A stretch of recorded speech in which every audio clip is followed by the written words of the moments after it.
Okay, so now I want to move to statistics, right? And again, statistical hammer, I replace expectation by averages. I don't have access to these expectations.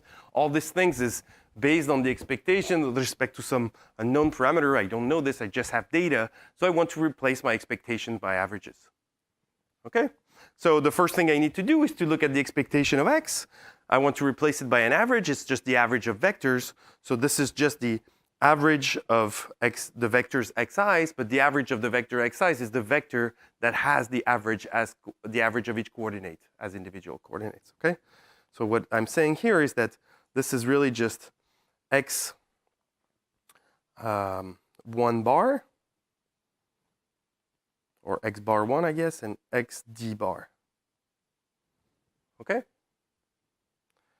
Now if I want to do the empirical covariance matrix, well, I have an expectation, and then expectation. I just replace them by averages. So what is the average of this guy? Well, if I look at expectation of x transpose, and I want to replace it by 1 over n, sum from I equal 1 to n of what? Well, I'm just going to replace my random variable x transpose by xi transpose.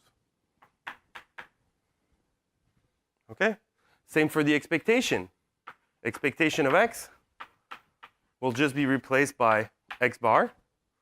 And so what this is really just telling me is that if I want to replace expectation of x transpose minus expectation of x transpose that we had in the previous slide, I'm just going to replace this by an average and replace each of my expectations by the average.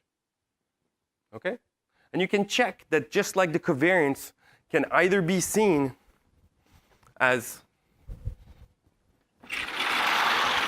so if I look at covariance of just two random variable xy, this is expectation of xy minus expectation of x, expectation of y.